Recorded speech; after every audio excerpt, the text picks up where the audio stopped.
Hey guys, how's it going? My name is Tracilyn. I'm also known as VCat. And I'm over here on the corner of Mill Road and Center Street, just off of the route, I think it's 343, that goes from Fredericksburg into Lebanon, Pennsylvania.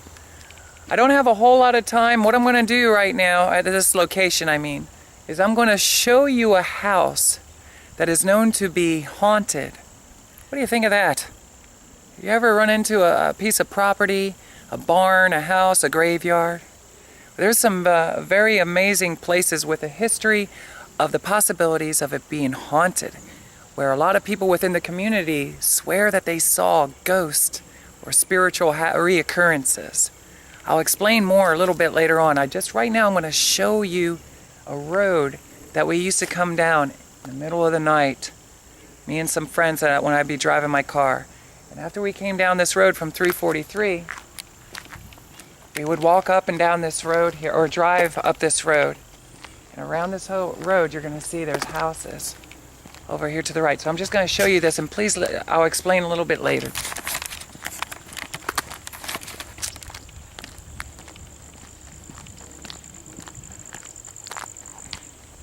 I'll probably speed it up a little. So if you just heard me, when I get on the computer, I mean. If I sound like a chipmunk, that's why. It's because I'm speeding it up. Well, look at this property. There's a lot of old structure here, that old barn right there. It's fascinating to me. It always was fascinating. A lot of moments driving by in our car, really slow, I have to share with you.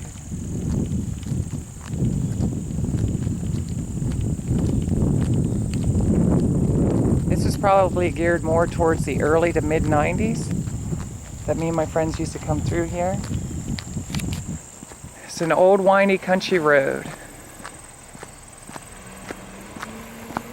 Looks like they're doing some road construction with it now.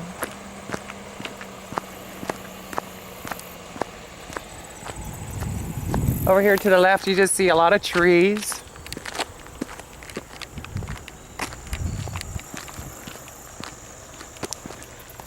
As well as right now. This is kind of grown in. I don't know if the house actually stands back here anymore.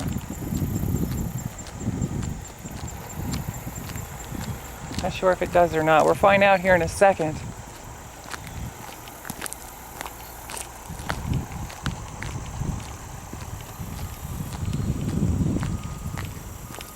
There it is. There it is. I wish I could get back there really quick. Let me see. There's no trespassing sign here.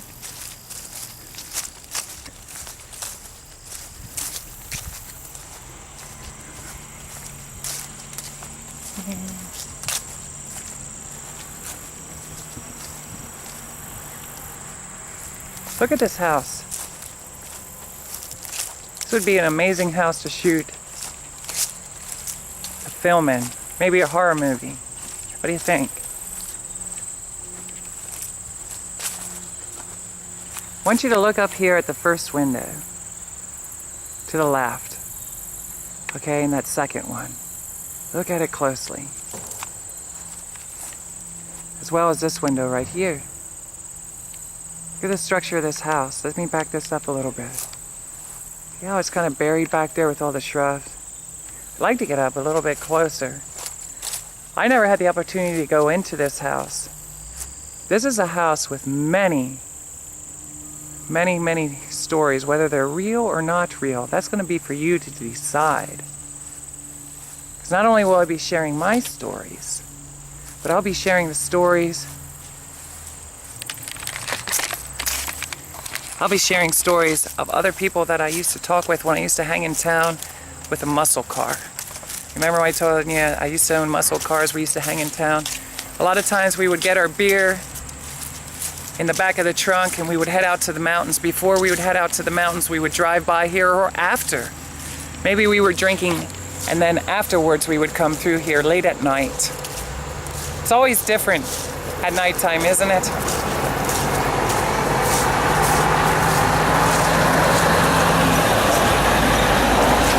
Okay, one more time, I'm going to let you know. We used to come down that road. We used to drive down this road, usually heading this way, you know, that the house would be on our right. You can imagine how scary late at night this place looks. The house is way there in the back. Look at this.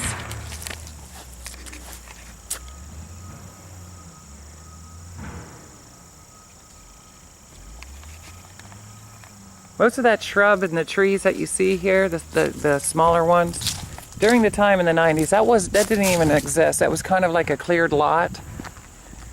So I don't know who originally owned that property and that barn. I'm going to show a few more locations. So this is going to be location 1, the haunted house. I know it sounds kind of cheesy. It's the haunted house for now. I don't know. I don't remember what we used to call it. I forget. But I was just asking some people at a place that I'm staying at right now if they ever heard about it. They never heard about it, but they have some other stories from other places they'd like to share with me sometime. It's a way to connect with different people. You know, I like to connect with people of all walks of life. I had quite a life journey, and today I'm going to get to share with you the spiritual side. And I don't mean religious with Jesus and God, or maybe that does have something to do with it. I'm going to tell you some scary stories of things that we saw. And it wasn't just me, it was with other people that were with me at the time. I'm looking forward to breaking this down after studying all the things that I have since then, and seeing if we can figure out together what the possibilities may or may not be. Alright, so I'm looking forward to this. Some of this may be cut out. Old Mill Road and Center Street. A lot of spiritual things, activity going on in that house. I'm looking forward to sharing it with you. Hey guys, how's it going? It's me again. We're at location number 2, VCAT. Right here along 343, heading north.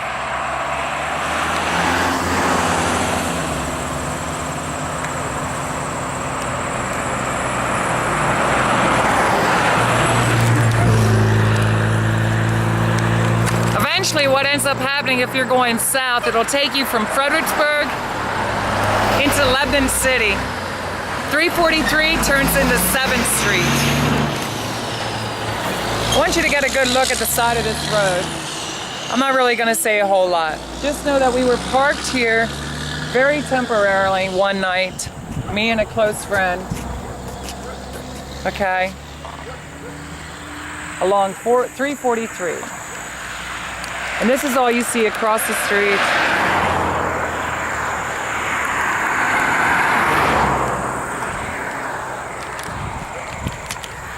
Location 2. I'll get to share the story with you in a little while. It's too noisy here to talk. Kind of dangerous, a little bit. I got one more location to show you before I head out into the mountains somewhere. And I'm looking forward to sharing all kinds of crazy stuff. This is one of the videos you don't want to miss. Okay. Hello again. It's me. Is it me you're looking for? Remember Lionel Richie? Hello again. That was a great, I remember that was on 45 and Stuck on You. Got a feeling down deep in my soul that I just can't. Okay, here we go. Kirkshire Avenue, do you see that? And 7th. So what did I tell you in Lebanon? It was always the number first. 7th, Kirkshire Avenue. Look across the street. Some of it has changed around here. Looks like you got a farm. Okay. And here's 343.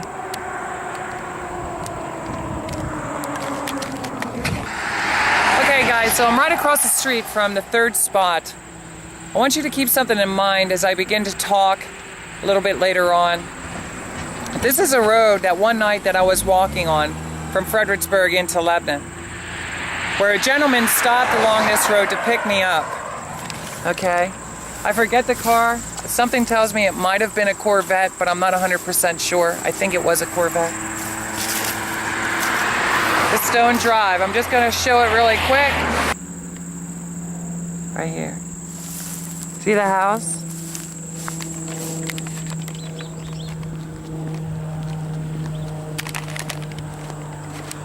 So as I was walking into Lebanon from Fredericksburg one night, I ended up coming into this stone drive right here. And a car pulled over, which I think it was a Corvette. I'm heading out of the city. We're off the highway here, and we're going to go somewhere quiet where I can share with you some pretty amazing spiritual stories of events and occurrences that happened with me, but not only me.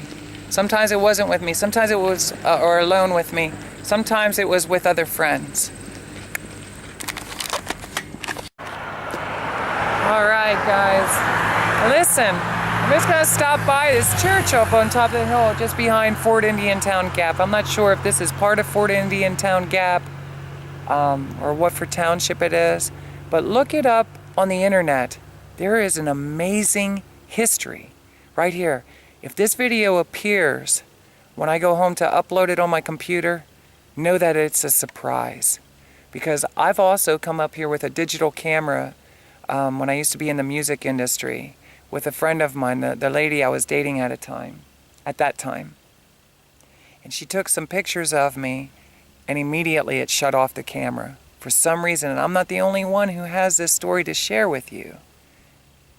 It's happened to other people. You start to hear a lot of different sounds in the woods. I'm going to kind of shine the camera around a little bit, get the church, and just the local surroundings. Right now as we speak, I'm already getting goosebumps on me. Because I remember ever since I was a kid, driving up and down this hill. Let's see. Okay. So we would drive up and down this road. There's a graveyard right across the street. Now, whether they are or not, there's a story that I'm going to talk to you and share with you about the Blue-Eyed Six. From what I understand, at least 2 of the 3 are buried up here. Okay, this is the graveyard. I would love to come up here and really dig deep with you and share with you so many stories of what happened up here at Moonshine Church. Right here.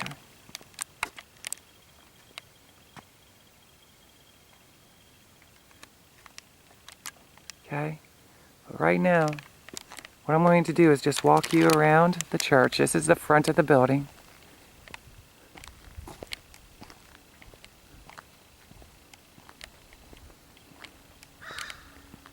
See the doors? How they have the 2 crosses on there? And the windows.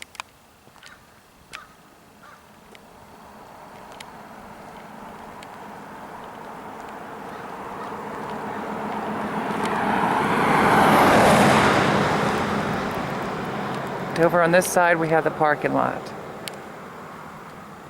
Okay, a smaller parking lot. On the other side there's a bigger parking lot. This is Moonshine Church. There'd be other times that we'd be coming up the other way, heading down this way, so the church would be on our right sometimes, and sometimes it would be on our left. And across the street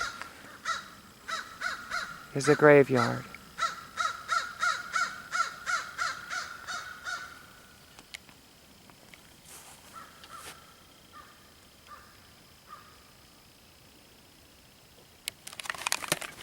Because I'm pressured for time, I want to get up into the mountains in a quiet place.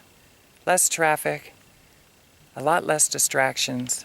Remember, if you've seen any of my other videos, when I start to speak, sometimes the littlest noise will distract me. I don't know why I'm sensitive like that, but I have been pretty much all my life, but I've only acknowledged it fully over the last year or so. Moonshine Church. Look it up a while. Google it. You'd be surprised. Maybe some people have other videos out there. I'm sure they do. Just to show you a spot really quick. I don't know what this is going to do to the camera, In fact, right now I'm going to turn it off,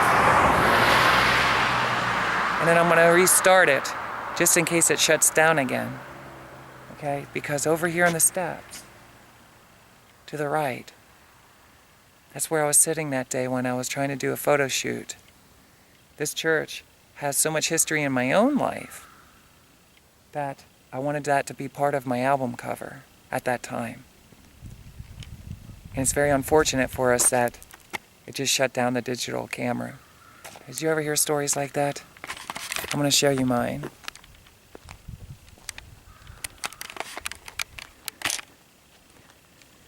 There's rumor, but I'm not 100% sure, that the original church is deep into the woods. Now, whether it is or not, I don't know. I'm not sure. Okay? There's a no trespassing sign there, and I will not.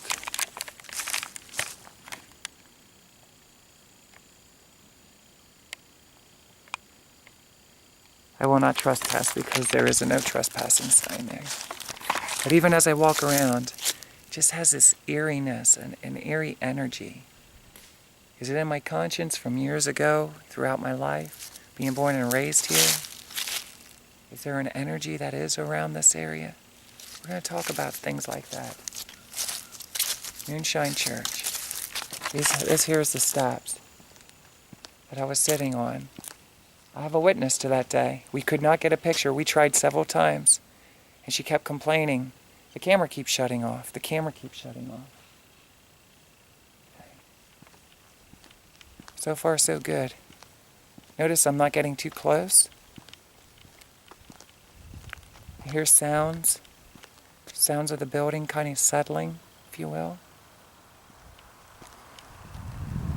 Now, I don't know if they still have church services here, obviously.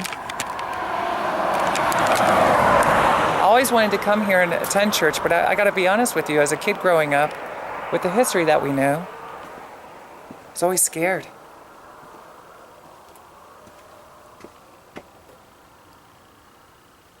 Let's see if I can show a little bit what the church looks like inside.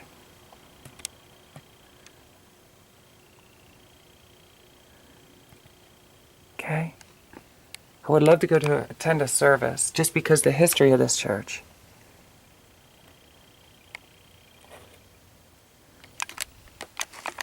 And can I be honest with you? You hear a lot about different religions, Catholic, Christianity, and a few others. Did you ever wonder sometimes if something was a prop maybe for a satanic church? People go and worship Satan. I'm not saying they do here. But as a child, with all the history that we have, sometimes we would think that. And that's one of the reasons why we were scared to go to that church. We heard through other sources, through other people, throughout our childhood, that was a satanic church. I'm not saying it is. But I want to give you some food for thought as I'm sharing with you not about a certain faith, but a spiritual, the energy. Something outside of our physical being. Okay? I hear all kinds of noises there right now. Actually, I'm getting kind of nervous, so I'm going to leave. Hey guys, how's it going? This here's Tracilyn. I'm also known as VCat. Earlier today, I was showing you some various locations of where what I call spiritual encounters that happened to me throughout my childhood growing up. What I'm going to do is kind of move around here. I'm back in the mountains behind Lickdale. One of the railroad beds that an old railroad bed that I used to walk back and forth for many days, many years of my life. I guess you could say I was soul searching.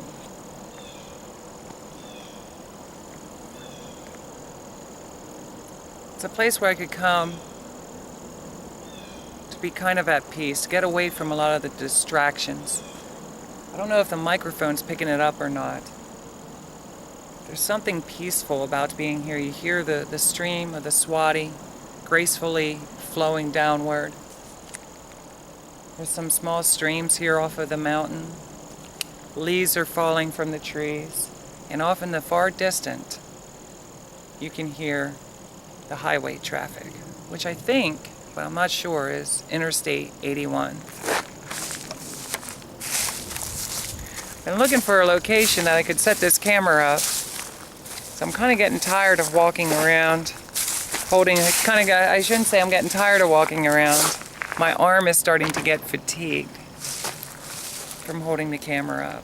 So I have my tripod with me. I'll remove the glasses so you can see my face. I'm really looking forward to sharing this video with you. A lot of times throughout life, I've crossed paths with other people. There's been some pretty in-depth conversation as to, is there anything outside of ourselves, of what we've been taught? Our physical being, I mean. Is there more in the world around us than what we can see with our eyes? Have you ever thought about that? Have you ever just got away maybe to the mountains or a place within your home, or ever when you're lying in bed and wonder things like that? Or maybe you came across different videos on YouTube or conversations with other friends, and they talked about things like ghosts, angels.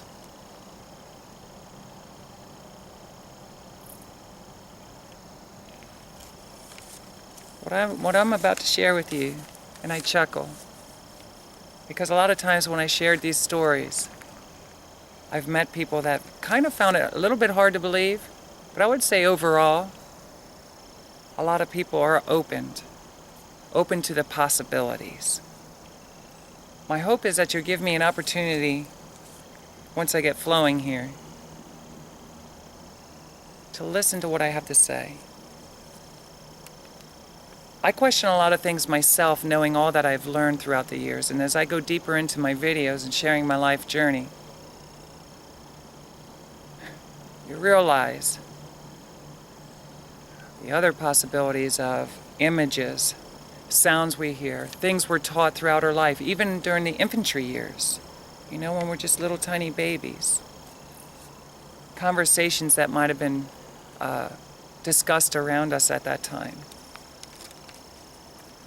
I've talked a few days ago about how just across this Swati is an old road that they kind of closed down. I guess it's a walking trail now, where we used to drive with my mom's boyfriend when I was probably anywhere from the age of 3, 4 years old up until the early 80s. So this is mid to late 70s into the 80s. And for many years, even after I got my driver's license, I would come up here with my friends. We'd go drinking. There's so much to talk about within this area, but I want to stay stuck on the spiritual, the possibilities of ghosts, angels, other life forms, maybe even that we can see.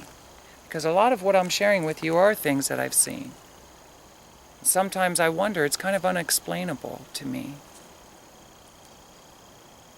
Have you ever heard a sound wherever you were in the house or outside somewhere, whether it's in the city or in the country, and you heard a sound and you would stop?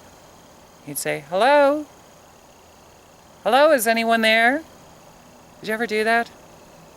I find myself to this day still doing it. I wonder, is there anything else here? Is there something within myself that is trying to communicate with me? The first location that I've taken you to in this video, it should be within this video, there was a haunted house. I said we're going to call this a haunted house, as cheesy as that may sound. That house, to our community, was considered haunted. I don't know if it still is considered that or not. I'm not quite sure how it got started, but usually it happens through friends. One friend will lead another friend to a different location or a different spot, a different house, through conversations that they're have. Did you ever sit around with some friends and just start talking deeply about maybe ghost stories? And then all of a sudden somebody says, you know what, I had an encounter at this one house that was just down by the river. Or if you go into town at a certain location, there was this lady that used to live there years ago. And some say that she killed her whole family. Did you ever hear anything as spooky as that? You know, and then they killed themselves. Well, that's sort of like with this house. There's a lot of question as to what actually happened in that house. And I'll tell you what, I'm curious to know myself. Especially after I share this story with you. I would say this is probably during my teen years. When I had the Dodge Dart Demon. Maybe in my early 20s. Me and my one cousin, we used to go out drinking a lot. In that car. We'd get our beer, or we'd go in town, hang out with everyone. If it was up at Coleman's Park, then we'd go into the city, hang out on the circuit until it got really late.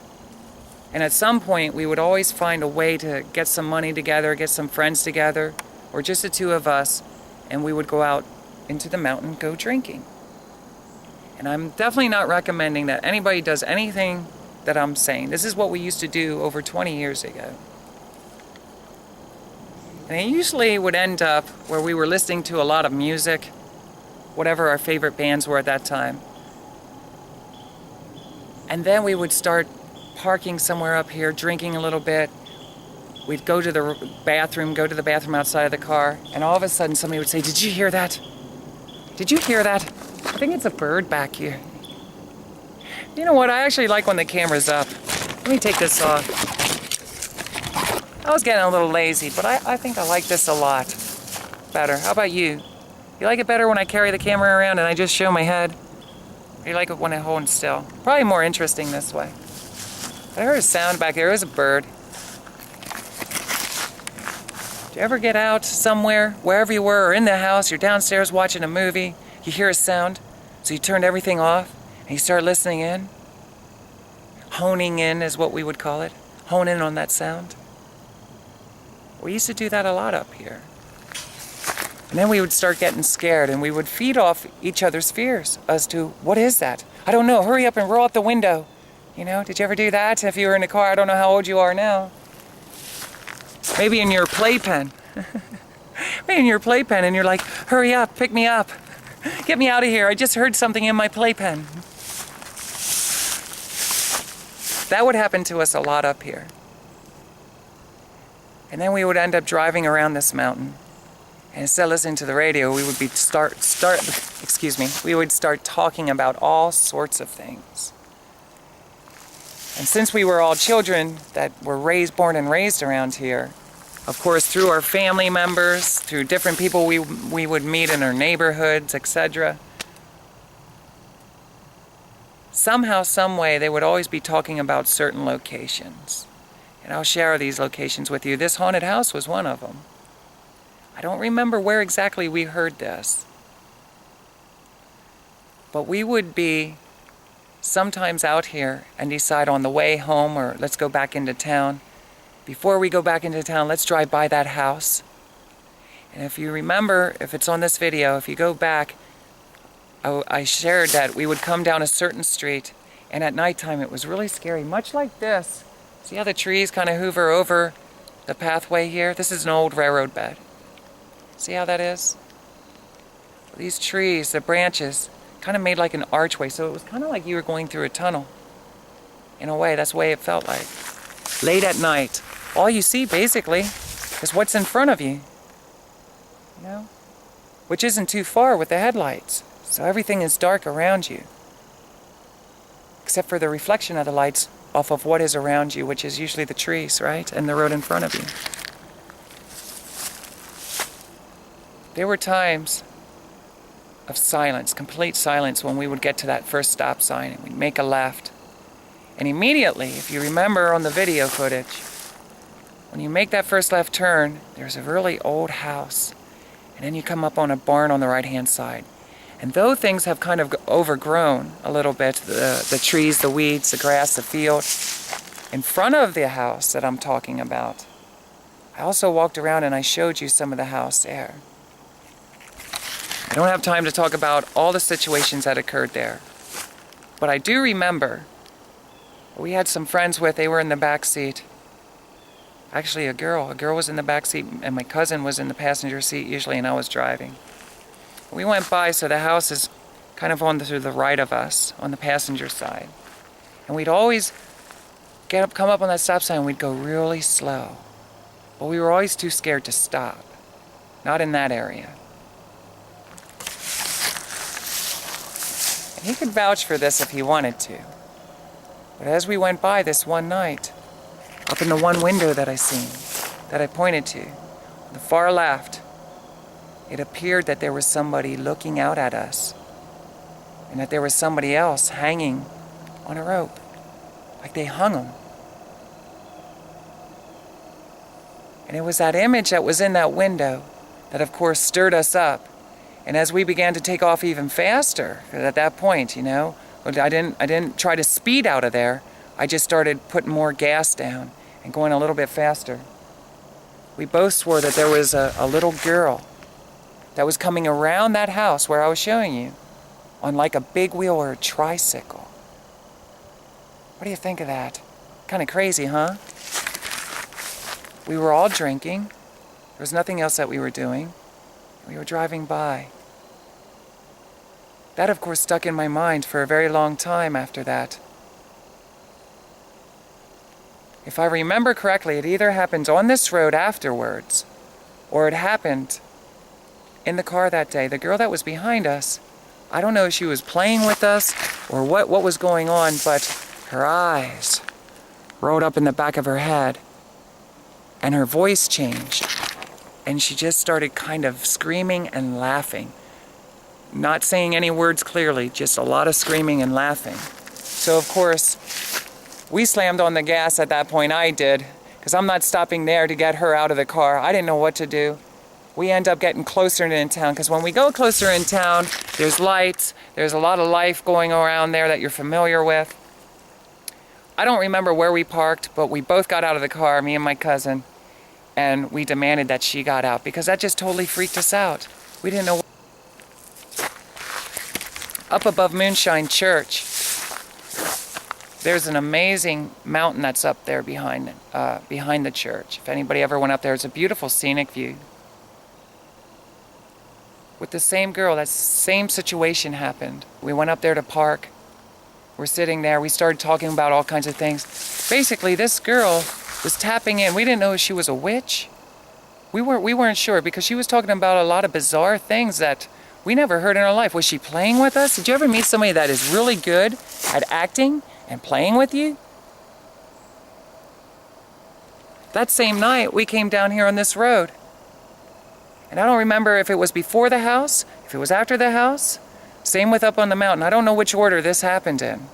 This was a night of heavy drinking, hanging out, and kind of telling ghost stories. We would start talking about how we heard things off in the mountains, okay? In the woods that we were parked at. And then we were feeding off each other, and it was kind of like building up and building up and building up our fear, our awareness that yeah, I'm hearing that too. I hear that too. I just saw that too. Did you see what was in the window there? Did you see that little girl on the tricycle or big wheel, whatever it was? Did you see that? Did you ever experience something like that? Where all of a sudden you begin talking about these things and they seem to be manifesting around you, appearing around you? Well, that was happening to us that night for sure. And eventually, which I do think the house was last, because we were up in the mountains first. Now it's coming back to me. We were up in the mountains. I don't know what we were talking about. We were looking at the view. We were drinking. We started hearing sounds in the distance, and of course that's when we started feeding off of it. We came down here to Old State Road, heading down this way, heading back down towards the city, or Lickdale. And that's when this girl started telling us all kind of stories. So I believe at that point, looking back, she was probably trying to scare us. But then we would feed off of her energy, and we happened to appear to look over to the right, and my friend said, "Do you see that upside down cross?" There was a tree branch that fell down. And then it looked, here, let me show you, like, Let me see if I can get two sticks together. You know what an upside down cross looks like. Maybe you never saw one, I don't know. It might sound like a funny question, but here.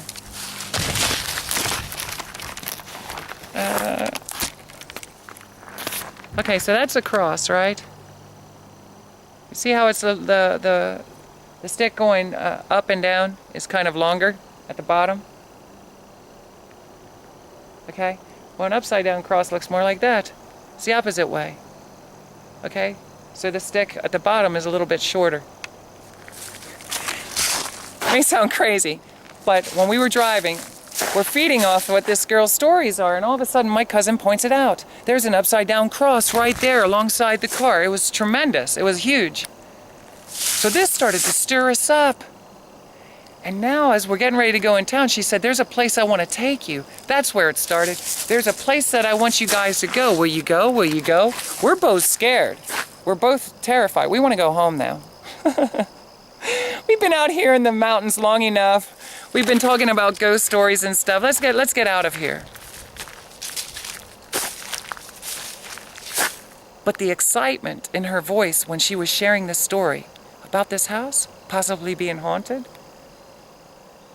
though we didn't want any more for the night, we made the decision, we gotta go. We gotta see what this is all about. We're curious. She got us really curious about this. So we decided to go. And that's when we came up and we looked off to that house. And I swear, we both said it. Both said this, we saw the exact same thing. We were not feeding off of each other at that time. Okay? But notice, up on the mountain, I don't know how the conversation got started. She was acting kind of funny at that time. You know, telling stories. You know, her eyes rolling up in her head. Same thing happened on this street.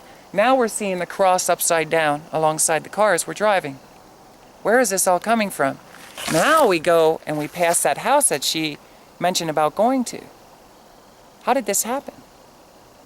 How did we both see this? How did we all see this?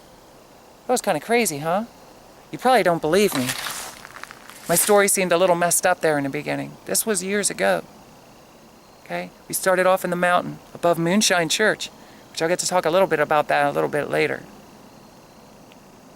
Then we come down here to Old State Road. We start talking about all kinds of crazy stuff. We see the upside down cross. We go over to this house out of curiosity. Why did we want to go? I don't know. It was like an adrenaline rush.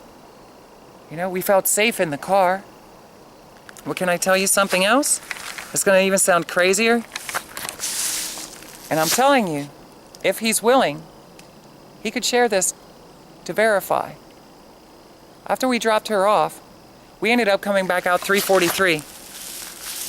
At location 2. I'm not sure of what the name of the cross street is, but we pulled along 343, heading towards Fredericksburg now. We're going back. We're going back. And in this car, I think it was my Demon. It might have been a Duster.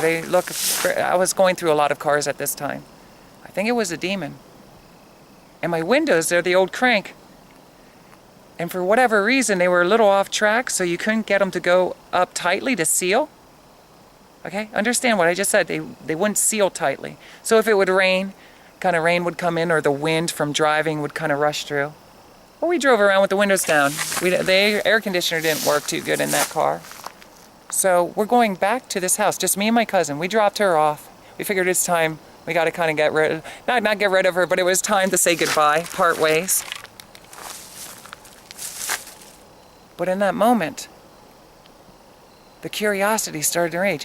What was going on back there? We got to see this ourselves. Is it still there? Will we still see that person hanging in the window? Will we still see that what appeared to be a little girl, maybe it was a boy, I don't know. It appeared to be that there was a tricycle being ridden around there. We ended up going back and we pulled along that road, and it was an agreement that we would lock the doors and we would roll up the windows and make sure they were sealed tightly. And I remember he double-checked and rechecked the passenger side. Now I'm hearing sounds, see? I'm feeding off it. Look at my goosebumps. I'm hearing sounds. It's leaves falling from the trees. Okay? Notice just me talking about it, how it's stirring myself up. Well, at that moment, late at night, hardly any traffic. All of a sudden, something came in like a beam of light, smacked me across the arm. I mean, this was crazy. This is something like you only see in horror movies. Smacked me across the arm and shot around in the back. It was like it was bouncing around, like a light, just a white light. He saw it too. I saw him lose his skin color, and he screamed, "Let's go, let's go, let's go, let's go." So I slammed on the gas. We jet down 343. We're looking around. We don't see anything in the car at all for a while. Then as we get closer, he's like, "Don't go to the house, don't go to the house. Just get down to the highway, get down to Route 22, get down to Route 22, get down to Route 22. Just keep going, just keep going." Both of our adrenalines are rushing, right? This is crazy. What just happened? And I turned left and I started heading on 22, heading west. This is important. We started heading west. And I got to tell you, I don't know how fast I was going, but I was going super fast. I mean, whatever it was, obviously, it appeared to us that some kind of beam of light shot into the car, through the window. And I don't remember exact conversation that was going on, but I know there was question as, did you seal your window? Like nothing's going to get through that window, right? And understand, this was only a few miles away from this house, so we felt safe to pull over there, right? Once we get barreling down the interstate, as I would say, I don't know how fast I was going. There may be dispute as to whether I was going 70, if I was going 100, but I had the pedal of the gas pedal completely down to the floor. We're shooting off down the highway, and all of a sudden I start crying out. I see something in my rearview mirror. I see something in my rearview mirror. It looked like a dead person, like a skeleton, kind of. I could kind of still see the image that was sitting where that girl was sitting, probably not even a half hour, 45 minutes earlier. Didn't look nothing like this girl, but it looked like a dead person, like a skeleton figure. Was staring in my window with kind of long hair. He wouldn't turn around from what I understand. I'll have to talk to him to figure out what was all going on. But here's the point. I seen this image in my mirror. Sorry about that. Just ran into a bicycle rider that was coming by. So I see this image in my mirror, and it looks like what appears to be a dead corpse, a corpse of some sort.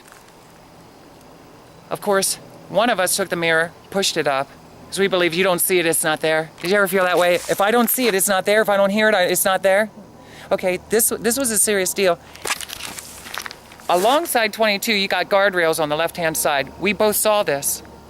We both saw this. How did we both see this? I'm going to tell you. It was a red glow of light that was underneath that car. Okay, it's eerie enough just to know that from what I remember, it was in a demon, a demon, okay? Let alone the stories that were being told above Moonshine Church, which I've been told many stories over my lifetime about how scary that place is. And I'll talk about that a little bit later. But you want to know something? When we get down here and we start seeing the upside down cross is basically, I don't want to get too heavy into it, but you know, you consider this is more like a satanic thing. Now you're going over here to the house. Everybody sees this. Everybody sees this. Even the girl says, I saw it. You know, with somebody hanging in the window. Now me and my friend, we're so curious to know, did it have something to do with her? What is the deal here? So we go out to this house, but we never made it there because we pulled alongside the road to seal our car up. Nothing's going to get in here. Now all of a sudden, we're seeing a beam of light, and all of a sudden Tracilyn sees this corpse kind of thing. We're driving down the interstate, and we see this red glow coming up on the guardrail, coming alongside. It appeared like it was underneath the car. Both of us had to hold that steering wheel. Both of us. We weren't stopping. And my foot was all the way on that gas pedal. I had it all the way down. Pedal to the metal. Is that what it is? Pedal to the metal. We're racing down 22. I told him I can't control the car. You know, obviously we're still going straight, but it's starting to waver back and forth. Was it my fear? Was it my fear that was doing that? Because he was also holding it. He reached over and he's using both his hands to try to keep this car straight. Nothing ever happened. What we did is we got up onto Route 72, which is down the roadway a little bit. And we ended up going into where his friend worked at a local mini-mart. We opened up the car doors and we ran into the store. his friend could see immediately. Now, I don't know how all this transpired beforehand, but his exact words were, "You two did not go to that house. You two did not go to that house." I don't know if he called it a haunted house. You two did not go to it. And we were speechless. We couldn't talk. We couldn't talk. Eventually, once we calmed down a little bit, we came to this conclusion that if we were nice and opened up the car doors, we could say, "You're free to go. We're sorry. We're sorry. We're sorry for passing by your home." We didn't know what else to do. What do you do in a situation like this? Was there some kind of energy source there? Was there a ghost? A lot of people will say after we talked to them about this, and I think it was that night too while we were in the store, that we disturbed a reenactment. Did you ever hear anything like that? Do you know what a reenactment is? That whether it's a certain time and day of year, or a certain time of day and night, or day, period, anytime. The same thing that happened, whether it was a day ago, many years ago, just keeps reoccurring every night at the same time. That's what everybody was saying. That's what the gentleman who was working at this mini-mart store was saying. So we waited, I think, until the sun started to just crack, because this was late into the starting to head into the morning. I remember when we went back out to the car, briefly before that situation happened, meaning a couple weeks, maybe it was, I don't know how long ago it was, but it was beforehand. I told my cousin, I said, the inside of my car smelled like my grandmother. My grandmother, there's a bee. There's a bee. The inside of my car smelled like my grandmother did when she was at the funeral. And how I know that is because I leaned over to kiss her on her forehead. And I'll never forget that smell. Did you ever do something like that? It was my way of saying goodbye. I don't want to get too heavy about that. Now we're at the mini-mart store, and we open up this door. We're pleading for it and letting it know we're sorry. We're apologizing and saying sorry, please. Basically, leave us alone. We had no idea. Understand, we're all drinking. You know, we're having a good time. We're feeding off the energy of each other. I don't know what the reasoning is for that. Still, to this day, I reflect back on there and I wonder. I showed you some footage here, and I got to be honest, I was a little nervous. I remembered looking up there, and for a couple years, we would go back there, drive back there. I always wanted to get out of the car and walk up to that house at nighttime. I always wanted to kind of walk through it during the daytime and just kind of feel what things were like there. Now understand, I told you we were hanging out in town at the circuit, okay? And we got to talk to a lot of different people at these party gatherings in town. And of course, we would talk about things like that we would experience. And do you know what we found out? We found out through talking to other people, including the gentleman that was working at that mini-mart store. A few different stories, but this one sticks in my head, where a group of guys from Lebanon, somehow they got out there. I think it was him. And they actually wandered through the house at night one time. And he said that when he was walking, I think it was downstairs or maybe it was in that room, I'm not sure. But at some point, he realized that they were all kind of walking backwards together. The back of their heads were kind of joining together in a circle because they started seeing all kinds of amazing things that were around them, reenactments. And he said at one point, it was though he walked through somebody who was hanging in that room. Could you imagine that? He felt the energy, the spirit kind of like go through like a ghost. And he said that he saw across the floor like a guillotine in that room where a man's head was cut off. And the head rolled up to his feet and looked up at him and started laughing. And everybody panicked. Now listen to me. This isn't my story. This is not my story. This is a story from somebody who warned us not to go to that house. Okay? At some point. It's not clear for me now, but hopefully it'll get a little bit clearer as I tell you other stories. Could you imagine that? Being in a room and you seeing stuff like that? I don't know who it was and who was all involved, but I double-checked his story with other people because if I'm not mistaken, he may or may not, he at least lived in the city. I don't know if he lived in the same neighborhood as me as Lebanon Village. But I remember talking to other people to double-check his story. The exact same story. The exact same story of this reenactment of they walked in, there was somebody hanging there, and somebody's head with a guillotine. Whack! Could you imagine that? A head rolling up to your feet? Looking up at you and laughing? I mean, that's kind of crazy, isn't it? How could all of these people see what many people would laugh at and say that's not even possible? It's not even possible. So long and behold, throughout the years, I don't want to ride on this too much, throughout the years we would go by that house. And sometimes we, from what I remember, we would say we saw something, or it appeared that something was running, like a human being was running towards us. But we never had the car experience again where I thought I saw somebody that was sitting in the back seat, or that beam of light that was bouncing around, because it was crazy. It was all over the back seat until we got onto Route 22. And that's when I stepped on the gas and I saw that what appeared to be a corpse, and he put up the mirror or whatever. The car started kind of going out of control, and the red light. It's crazy, isn't it? Especially when you talk to other people from within the city that say the exact same thing.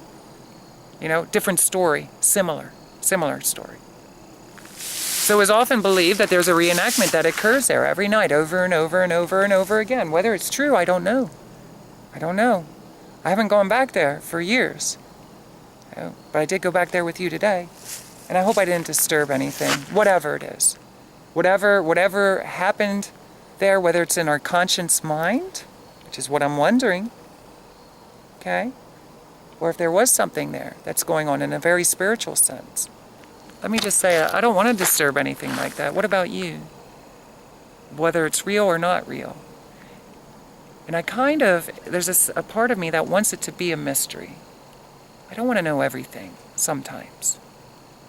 I got some more stories for you.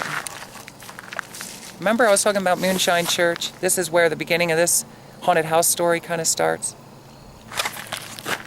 Moonshine Church, I'm not going to have time to share everything with you about that, but look it up, Google it. Google it online and learn about the Blue-Eyed Six. That's something that Lebanon, people have discussed about with Lebanon for a long time. I do not know the story. The story varies depending on who's sharing it with you. I don't know if these three guys that supposedly had blue eyes, I'm not sure. This is something that I did not witness. Years ago, supposedly, it varies on where this was done, they were hung at the square of Lebanon, Pennsylvania. Whether it was crimes or somebody they murdered or what have you. Something happened with these guys, with this group of guys. And it was often said that either one got away or something, maybe only one of them were killed. I don't know what the deal was there, but supposedly not all three of them were buried in the graveyard right across the street. And to be honest with you, I don't know if any of them were buried in the street. Understand this, in the graveyard. I don't know. You'd have to do research. Figure this out. It's pretty interesting, and I don't have time to explain to you the Blue-Eyed Six, but I was raised with many different versions of the Blue-Eyed Six. See what I'm saying? The Headless Horseman. Something about the Headless Horseman down here, and I told you if I saw a man on a horse, I'd go crazy right now. Okay? The Blue-Eyed Six. At one point, when I was showing you this church, I told you about the front door window. I kind of peeked in a little bit. You know, I wish there was a pastor there or something like that, because I guess there's still church services going on. I would like to get inside there and talk to them about this. But I remember nights that we would go up there, and it would be a dare. I dare you to walk up to that window and peek inside. Just something silly like that. What do you think about that? I dare you to go peek inside that window. Not me. I'm not doing it. Let me tell you something. Tracilyn's not doing it alone. If I do it, you got to come with me. Did you ever get dared to do something crazy like that? You just get out of your car and or go peek in the window. I'm not peeking in the window. I don't know what's going to happen. Well, can I tell you that there were times that I did it, whether it was me alone or with my friend? We peeked in that window. And I'm not kidding you, it never failed. It never failed. We saw these set of eyes, blue. Two sets of blue eyes, which looked like they were kind of floating around, coming closer from the wall, obviously where the pastor preaches, holds his sermons, rushing to the door, but they're kind of bouncing all over the place a little bit, like they're running through the pews. What do you think of that? Is that crazy? Do you believe me when I say that? What do you think when somebody shares a story like that? Even just peeking in a window and seeing blue eyes coming towards you. I wonder what those eyes would have done to me. What do you think they would slap me in the head? I don't know what they would have done. Why am I running to the car, away from that door, because there's eyes coming towards me, or what appeared to be eyes? Okay? Was it in my conscience? Was it in my mind? When I look through that window, there's going to be blue eyes chasing me. Okay? I'm wondering about these things. Do you ever wonder about stuff like that? Is it in my head? It's in your head. You're crazy. Maybe I'm not so crazy. Maybe throughout the years of being programmed to believe that it's there, maybe something in my conscience saw it. Okay? Maybe. There were times, even as a child growing up, riding with my mom's boyfriend in the car, when they would be telling stories. I mean, this goes on for a long time. I mean, way back, my dad's dad probably talked about this. I don't know how long ago these guys were hung. Imagine walking, and we cruised around the circuit there, so imagine the stories are already being manifested right there in town. This is where they were hung. Were they hung there? I don't know. I'm sure there are people, and it's on file somewhere, the history of the Blue-Eyed Six. Very interesting. Very interesting. I'm surprised that there is not a movie about the Blue-Eyed Six. I really am. If there is, I would love to see it. But with real facts, the facts of it, and kind of put in with the mystery of it all. This church has an amazing history of this. A lot of stories, they're always mixed up. Sometimes you hear stories where the guy, the one that either got away or the two brothers got captured in an area similar to this right down the road from there. And they captured him, they later killed him or whatever. I'm not sure. It's always mixed up. Never clear. Do you ever notice when people start sharing stories, then they hear it to another person, then another person, just like I'm talking now, it's kind of like zigzagging all over the place. What is real and what is not real? I don't know. I always, even in school, I wanted to do a history search on the Blue-Eyed Six. Check it out. Google it. See if you can find something for me. Share it with me if you would. Or maybe you already know. Share it with us. Share it with us in the bottom of this video. There were times even as a child that we would go up there in the cars. Late at night, always at nighttime, never during the day. I never went up there during the day, maybe once or twice in my childhood. Later years and even today, I would rather go up there during the day than at nighttime. Within a mile or two from there, no matter which way you were going, it always seemed to get a little bit scarier. Okay? A little bit scary. I'm going to use that simple terminology. It would always seem to be a little bit scarier. We'd always end up turning off the music. And we'd always have our senses, our eyes. We're looking around. We're listening for things. And you want to know something? There were many times, for a very long time. I'm talking like maybe from my childhood into my teen years, into my early 20s. There always seemed to be a car parked up by Moonshine Church. Same thing used to happen around here too. I don't want to go into too many different details. There would be a car up there. And it never failed. When people would come up there, just when you least expect it, they'd flash on their lights, and people would take off. Most people took off. They ain't going to stop up there. They are not going to stop. And this car would chase you down the hill, just about a mile or so. And it would turn around and go back to its spot. Now, were other teenagers or people in their 20s, 30s, whatever, was it other people in the area that were getting their kicks off of scaring everybody that came up there? Because everybody knew this was going on. Was it a group of people that just like to have fun like that for whatever reason? Or was it a ghost car? Who was driving that car? Nobody ever knew. Nobody stopped. At least none of us did. We never stopped, pulled over, and said, hey, I want to talk to you. None of us. This happened for years. This is not just an isolated situation, okay? And anybody from my generation can vouch if they want to. They might not want to, right? They might not want to come clean with what we experience. So I never knew. I never knew if it was just people who lived up there. Maybe they were protective of the place. You know, it wasn't military police. It wasn't policemen. It was an old car, very old car. That's kind of the history of that. Also, with Moonshine Church, it was never failed. When the church was on the right and graveyard was on the left, at some point, I don't know if this is still true to this day, okay? This is going back years. But into my 20s, we used to pass by at night, and in the graveyard there was an angel with wings on one of the plots, okay? I guess whatever they make them out of, concrete of some sort. I don't know. I don't know what it's made of. But when you would go one way, it would have one wing. When you turned and you went and it was to your right, it had two wings. What about that? It's kind of weird. You go by this way. Is it an illusion? At one point into my 20s, I think I remember stopping that car and I was too scared.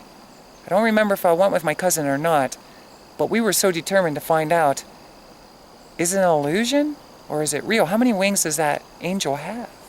It was a scary looking angel at that time. Is it still there? I don't know.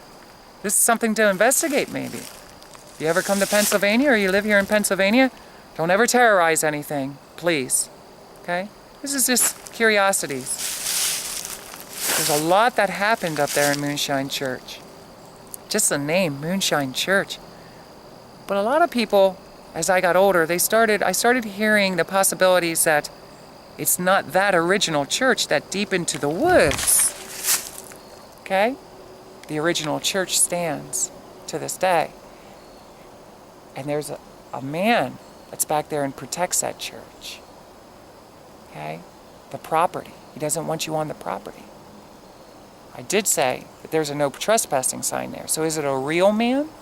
Or is it a ghost? Did you ever think it might be a ghost? I don't know. I really don't know. Obviously, I'm not going to stick around even in the daylight to find out. And I was telling you, at one point in my music career, my mid to late 20s, I sat on that one side doorstep.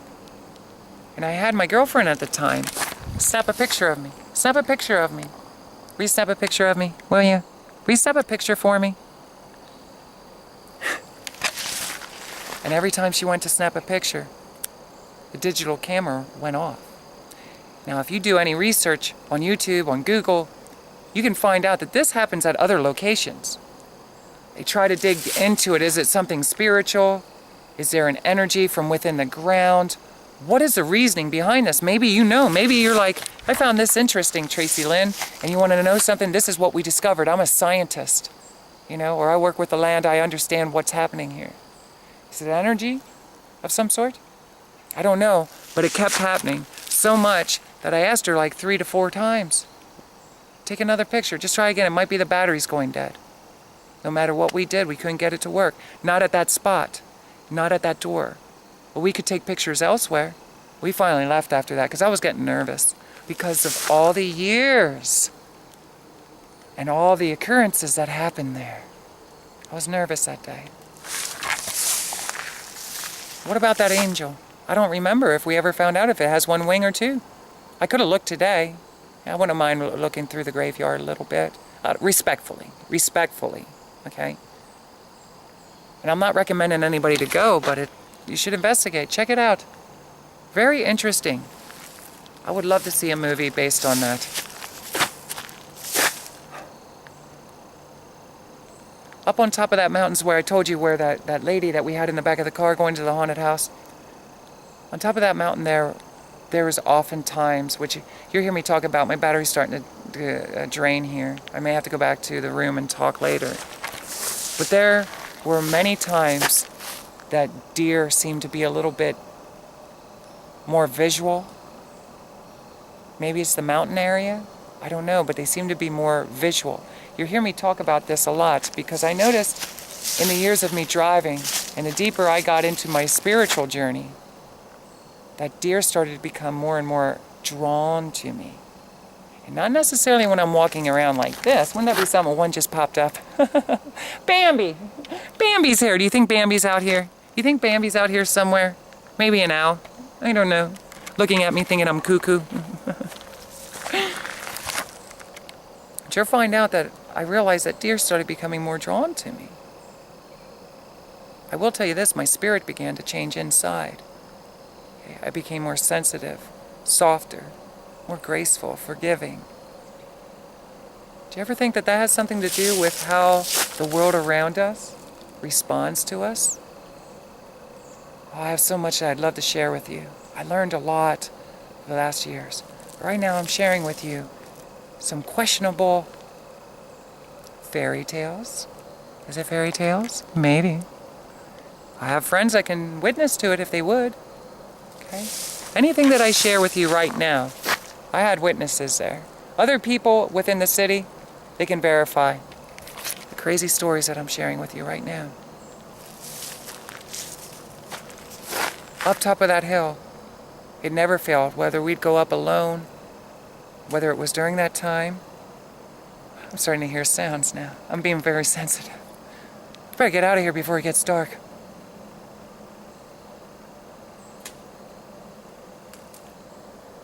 I would hear sounds.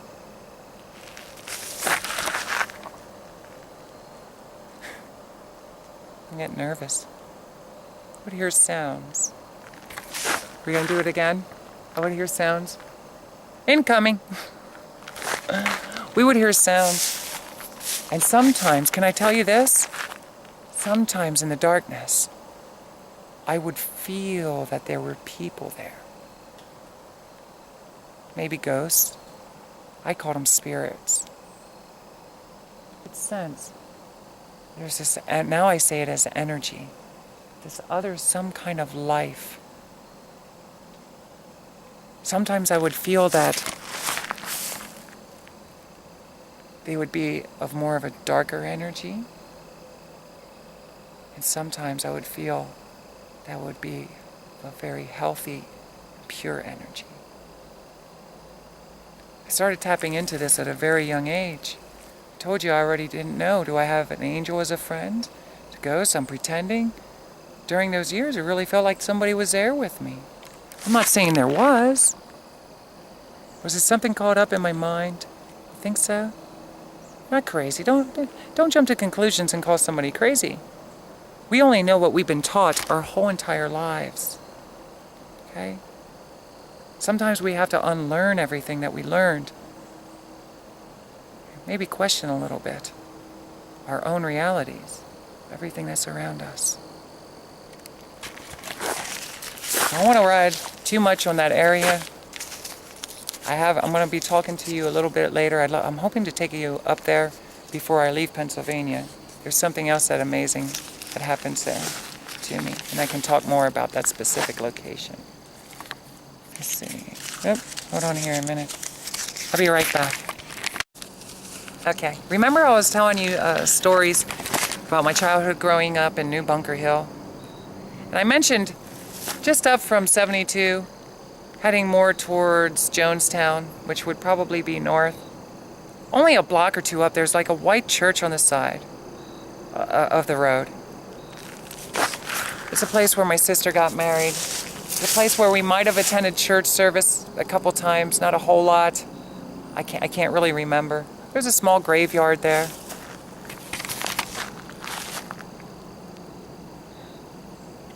There was a season of time when I was driving truck that I was telling you about, and I lived with my mother in the trailer at the time, just below, across the street from my great-grandmother. And for me to go to work, to drive the truck, I had to park it up there at the church, because there was nowhere else to park it down below where we lived.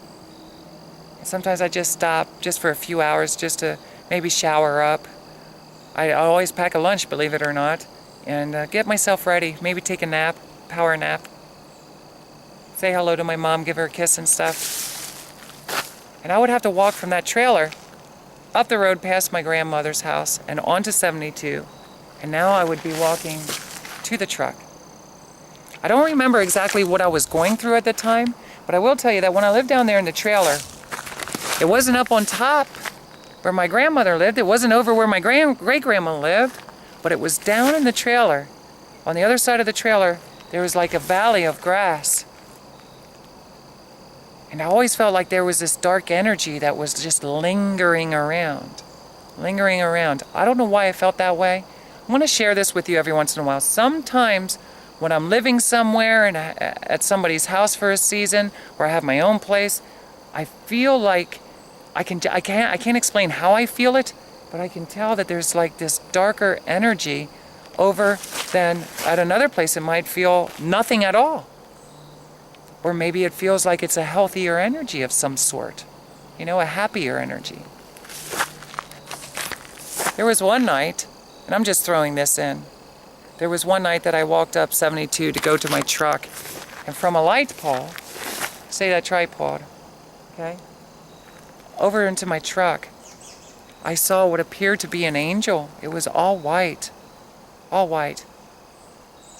Stood about my height, maybe a little bit smaller. And it appeared to have like a long dress on. And it gracefully walked from across the street at that light pole, which you don't see anyway, from the light pole, and it appeared to go into my truck. And it didn't climb in like I would climb in. It was an illusion of some sort. Can you imagine how scared I was to get into my truck? I was scared. I still went, and I remember talking to the inside of my truck, asking what it was. I didn't see anything else after that. Can you imagine how I felt working, taking that truck and going for a drive? I didn't know what to expect. Was something bad going to happen to me? Obviously, I'm still here. I didn't know. Did you ever experience something like that? You just see something from a distance that appears to be an angel or a ghost of some sort, and then just disappear? That's all I really had to say about that. I know I was in a very dark place in my head at that time. For this whole season I lived with my mother. I'm dealing with coming out as a lady. I didn't know. You may be questioning yourself, what do you mean by that? You just stumbled across this video. I was dealing with so many things in my life at that time. I've never felt so low ever than the season that I lived there. And now I see an angel going into my car. Do you ever hear somebody tell you, or your mother, your dad, your uncle, your grandparents, somebody you know, there's an angel watching out over you? Anybody ever tell you you're an angel? Anybody ever tell you that there's this great big God up there somewhere? He's always up there somewhere, in the heavens looking down. Tell you that God has an amazing plan for your life. Did you ever hear people say stuff like that? Maybe you heard it say to somebody else. Or maybe you're the one who said it to somebody. Maybe years and years of people telling me this, especially during my times of being low. Maybe something triggered in my mind that night. And something was inside me, was trying to give me a visual that an angel was going to be with me and everything was going to be all right. I could get my hand out of the dirt. Or was it really a ghost? Maybe. Could have been. I'm still here, though. Thank goodness. Thank goodness. I know you're thinking, well, Tracilyn, this is boring. Get into some good stuff. Let me tell you something, it gets better. I'm giving you a lot of this little stuff that builds up from my youth, okay? Years of people telling me ghost stories. Years of me watching television like Friday the 13th. Did you ever see that? That's my favorite all-time horror movie, Friday the 13th. And Scream. Okay, Scream wasn't out, I don't think, during that time. But years and years. Nightmare on Elm Street. Freddy Krueger with the fingers. That was also one of my favorite, but I was so scared to watch stuff like this. Halloween, Michael Myers. I mean, think about this. As a child growing up, we're seeing this all the time. Poltergeist, did you ever see Poltergeist? Where are they getting all this information at? Is any of this true at all? As a kid, you're growing up. You start wondering, is this true? Is there angels around? Is there ghosts in my house? You see what I'm getting at? Is it in my mind? Am I seeing something up ahead that isn't there? Maybe. Maybe it really is there. Boo!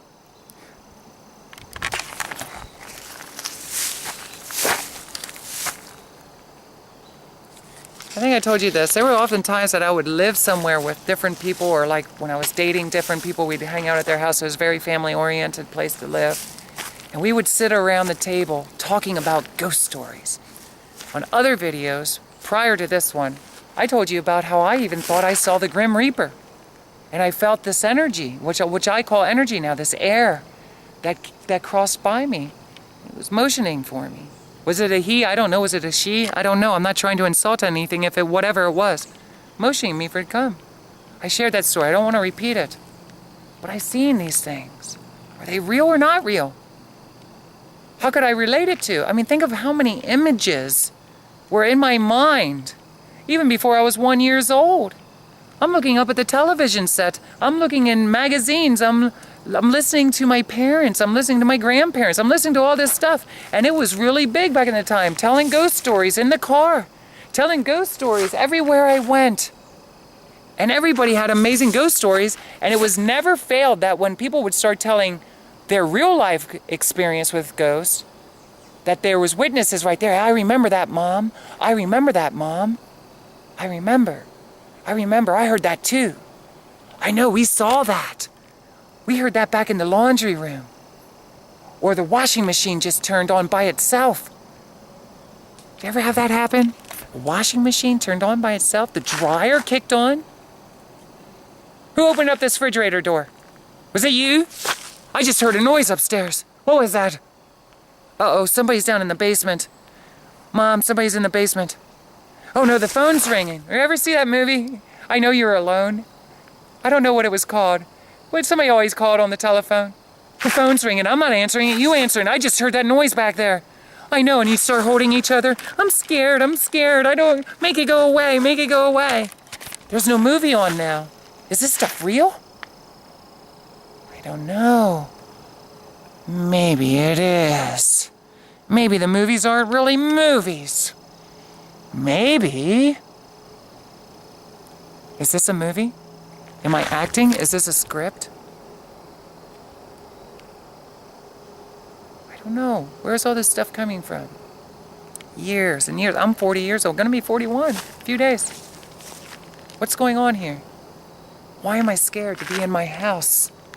And we would go and we drank. I drank a lot. Please don't do it.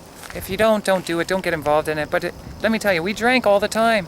Drunk, telling stories, out here by the bonfires, telling stories, and people would tell real life stories of things that happened in their house, things that happened in the woods. You would hear people running out of the woods. I just saw something. Help, help. Okay, running. What are they running from? What are you running from? What's all the noise going on over here? You're ruining our party. Settle down. Why are you crying? Why are you acting up? It wasn't me. It wasn't me. Sometimes I heard things. Sometimes everybody heard things. Turn off the radio. Turn off the radio. Can I tell you something? We weren't doing drugs. Most of us were not doing drugs. We were drinking. At that time. At this time. Not all the times. A lot of the times we weren't drinking at all. Shh. Be quiet. Shh. Shh. Did you hear that? Did you hear that? Oh my gosh. Look over there. Look.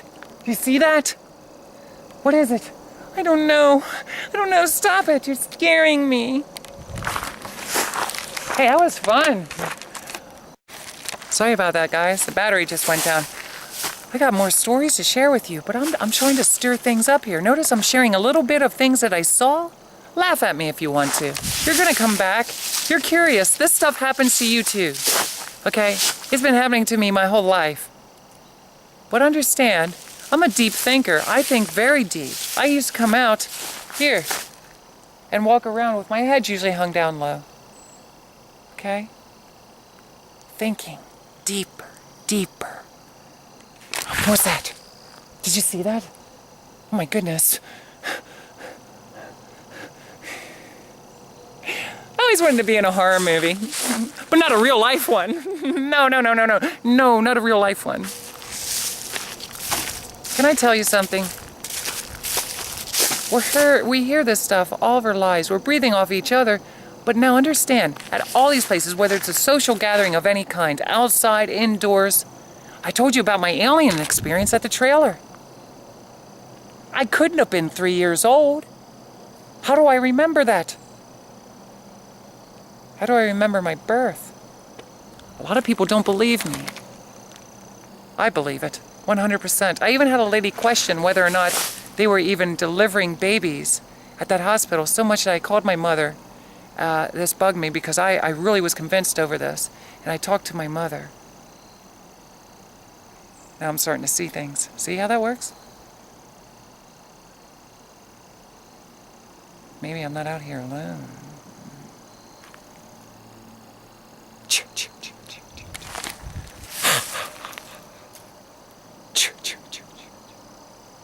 I'll tell you right now, if I looked up over there and I saw somebody in a hockey mask, I'd probably pass out right here. It would be very scary. Please don't do that to me. There's Freddy. Do you ever have people do that to you too? Especially around Halloween. That's when it really comes out. This is October. That's when a lot of this stuff comes out. I used to love horror movies, and I'll be honest with you, I'm not trying to steer you away from it. I don't watch them so much anymore. I'd like to be in one. You know, a real not a real life one, but, you know, I'd like to do one. Just a small part, maybe. And can I tell you that I don't allow myself to watch that stuff anymore. I may watch Friday the 13th for a little bit, because I love that movie. All of the movies, all the Friday the 13th, especially if they get a new one out. I think they should have, like a sister to Jason or something like that. I think that would be really cool. Cousin. A girl, you know? Why can't a girl do it? Why does it always have to be a guy? It's not always a guy, I guess, in some of the newer ones. But, so check this out. I say that a lot. Check this out. That's my line now. I grew up watching this stuff, listening to all these stories. And you can talk to anybody. Really, a lot of people, I remember, they were scared to talk about it when they would first meet me, like in different households and stuff. But once you get started, don't you pull the seats closer? Let's go out to the kitchen. Let's go into the living room. Let's sit out front. Get your beer, get your beer, get your beer. Not you, not you, not you, not you. But that's what we would say. Get a beer. Get a beer, let's go out front. And we would talk like we didn't want anybody else to make fun of us. And we would say, the washing machine went on one time. And I'm telling you, we're all feeding off of this. We're all feeding off of this. What's happening here? We're not all crazy. We're not all crazy. In fact, I'm here to tell you, you're not crazy. If you're experiencing stuff like this, you're not crazy. We are what we believe we are, what we've been told we are, but we're much bigger than that. And if you give me the time to share my life journey, I believe it's going to help bring you into your true self. And you're going to, awareness. It's going to raise awareness for you. And I do believe that you're going to be living a healthier life for yourself. I'm convinced of that. Give me a chance. You don't have to believe everything I'm saying. In fact, I want you to question. Leave some comments down here. Oh, Tracilyn, this is so boring. You know, Tracilyn, you know what? I highly doubt this is even true. Somebody is paying you to do this, aren't they? Well, that's okay if you want to feel that way. I'm going to try to move on here. Oh, okay. With this same cousin, we used to explore a lot of this. This was a big deal between us. This was outside of music, which at that time it was AC/DC, definitely. Razor's Edge. He got me into that hugely. AC/DC, Razor's Edge. And Metallica, the Black Album. Enter Sandman, Wherever I May Roam. Nothing else matters. Okay? So, Dr. Feelgood, Motley Crue album. You know, these are the years in the 80s. We were starting to do this, and even into the 90s. To the 90s. So it's I'm talking about late 80s into the 90s. Okay? And I'm bouncing all over the place. These are during the times, whenever I mention about my cousin, know this, I was driving. So I was either teenage years, 17, 16, on up to my 20s. So understand, in my childhood, though, we used to come back here, and my mom's boyfriend would tell us Headless Horseman stories. Okay? I wanted to do that, too, with my friends. And they wanted to do the same things they were raised with. And people wanted to scare people at parties with a hockey mask on. And just stand there. You don't do nothing but stand there. Just stand there. I'm gonna get her or him to go to the bathroom. Just stand there with a hockey mask on. Don't even say anything, Did you ever do stuff like that? We did. Constantly. Are we feeding off of each other? Are we locking into something together? Kind of like networking two computers together? Are we doing that? Do you think? Think it's possible? Think it's possible we're more than we've been led to believe? I don't know. Leave me a comment. Do you have videos? Something you want to share with me? I'd love it. I'd love it. Down below is some links. Email me off my website, or if there is an email address there, email it to me. Okay? Let me see. Oh, okay, with my cousin, we used to go to house gatherings, and it was always fun when we would connect with other people who love to play with the spirit world. I call it play with the spirit world. Kind of like children. And I remember going to an apartment in Lebanon by the railroad track. I can't remember if at that time, I want to be honest with you when I talk. Sometimes I smoked pot, and sometimes I did not. Okay? Sometimes I just drank alcohol, sometimes I didn't. Understand, in my younger years, all these times I can't remember if I was drinking or not drinking. Okay? Or smoking pot or not smoking pot. But just know that that wasn't a regular thing for me. Drinking was, but not the pot thing. I already explained that in another video. With our Ouija board. I can't remember who was all there, but I remember trying it out with different people. And if you know what a Ouija board, take time to look it up so you get familiar with it. I'm not asking you to play with it. Look it up, kind of figure out. I'm sure it's something on YouTube can kind of explain to you. But basically, it has numbers, and it has a lot of different letters, and then it has yes and no. From what I remember, it was like a triangle with a glass in the center. So what you do is whoever's going to be holding it with you, you ask the Ouija board a question. And you lightly just put your palms, your energy, see your energy, lightly, your palms, and you kind of feel it around. Just feel it around. After you ask the question, it'll stop. And then it'll start to feel it around. And then it'll start to lead it somewhere, because you don't want to take control of it. You let it go. You let it go. Because there'd be times we'd be fighting, hey, you're actually pulling that over there. You did that. There ain't no way that happened. Okay? So we're moving this triangle around, and it's spelling out names, because we'd ask, well, who are you? And it was really bizarre names that I never heard of in my walk of life, except for when we played the Ouija board. Okay? Pretty cool stuff. And we would ask it all kinds of questions. Well, this one time particularly, when we were in the house, it was just me and my cousin. We didn't want to stop. We want to keep playing. Everybody's like, well, you two can play. And we started asking questions about, like, that house, about things that we experienced already together. Are you here alone? Are you with somebody? And can I tell you? I don't really remember, but of course it said, yes, I'm here. Okay? It spelled it out, or it would take it down to the yes. I don't remember the names. I don't remember if it was more than one spirit that appeared to be there. But can I tell you? At some point, remember the church I was telling you that I parked the truck on and I saw the angel? Well, my cousin, he might not like me to talk about this, so I'm going to be very gentle with it. It's respectful. But at his birth, his twin brother, or if it was a sister, I forget. I think it was a twin brother, died. And all I'm going to say about that is he struggled with it throughout his whole life, because he really felt that he was responsible for that. And if you're out there and you see this video, you know, all I can say is I hope you're healed over it and you come to a final conclusion, you know, with it, because that was a very sensitive subject to him. The umbilical cord was wrapped around his brother's neck, and he feels that he purposely did that, his birth. Imagine going through your life like that. I'm so sorry. I'm so sorry that he struggles with that. You know, could be possible, right?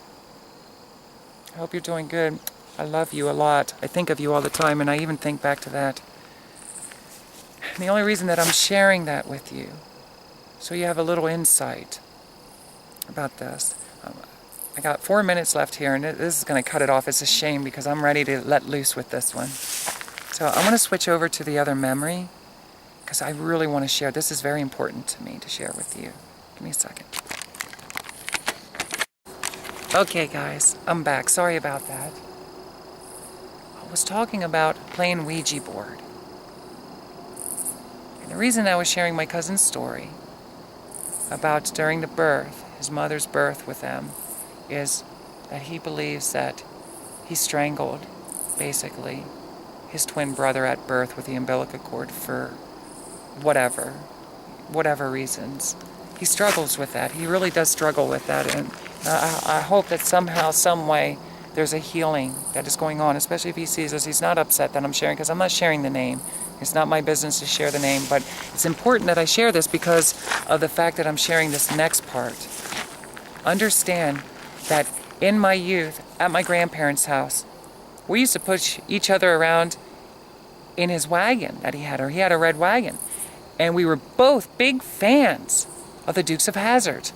Okay, we have stuff in common. He has an enormous Matchbox collection. We're playing, he's staying down at my great-grandma's house, which I think was his grandma, I'm not sure, with his parents. There was a season that he lived there for a couple years, you know, him and his family. So when I'd go over there, I'd look forward to seeing him. I had somebody with common interest. Okay? Well, we didn't really talk to each other anymore for a lot of years. And somehow, some way, we came into each other's lives. And I'll tell you what, we were like brothers more than cousins. But it was kind of like a Bo-Luke kind of thing going on. Though he said that I wanted to be Daisy. You know, but it was kind of like a Bo and Luke kind of thing, sensation going on between us. So you can imagine that since we grew up loving the Duke boys, you know, the Dukes of Hazzard, and playing with the wagon, now we're not pushing the wagon anymore. Got me looking over my back. But what it is that's going on is now we're driving a real car, acting crazy like the Duke boys. Oh, do I have stories to tell you about that? I'm telling you, I could talk forever about this. So, back to the Ouija board. You heard a little bit of the story, you heard enough of it. So here's the thing. We're playing this Ouija board and we're asking it all kinds of questions. And one of the questions was, who are you? Well, I'll never forget the day that we were doing that. And as it spelled out, he just kind of threw the board and he got up, and you could see whenever something was serious that my cousin was witnessing at that time, even if I couldn't see it myself with my own eyes or hear it, I knew it was real because he would lose skin color. Did you ever see anybody do that? See, right now I kind of have like a tannish color to me. But if all of a sudden I saw something, it's just, something happens, they say the blood rushes from your head. Or to your head, is it? Or from your head? I don't know. Which is it? The blood rushes away from your face, and you become whiter. You know, for people that are Caucasian skin color. Okay?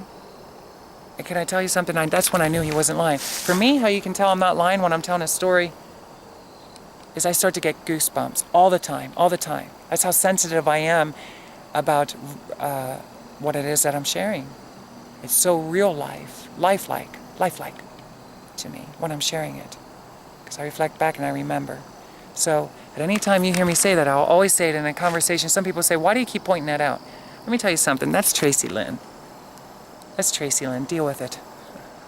Okay? It's my reassurance that, hey, I'm not kidding you. I got goosebumps. Okay?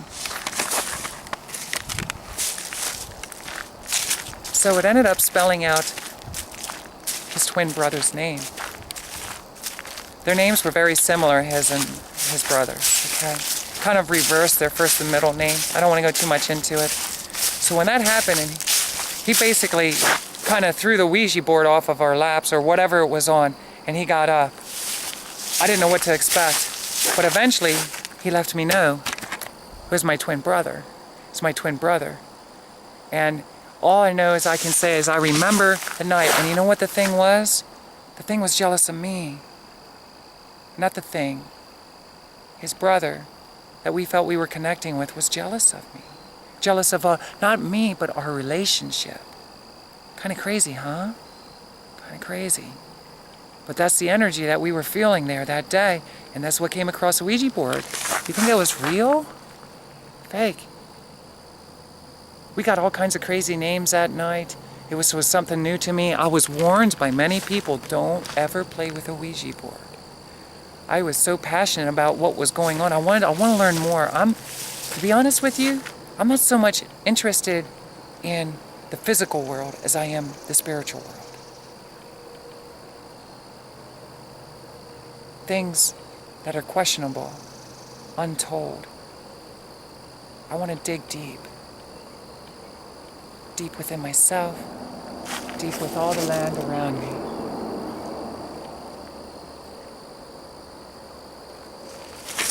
And that's the way I was all my life. I like to hear ghost stories. You know, I really do. Not anymore. I don't want to purposely be scared. But I used to. I used to love ghost stories. I thrived off of them. Is that proper? Did you ever hear somebody say I thrive to hear them? I don't know. I don't know if that was right. But I longed to hear ghost stories all the time. And it was very regular in my life, everywhere I went. And I sometimes would pull the people around me into these conversations, at parties, at people's homes. And then they would start telling me other ghost stories. You do this? Tell me your ghost story. Tell me a couple stories, would you? Share them with me. Share them with everybody. Don't be scared.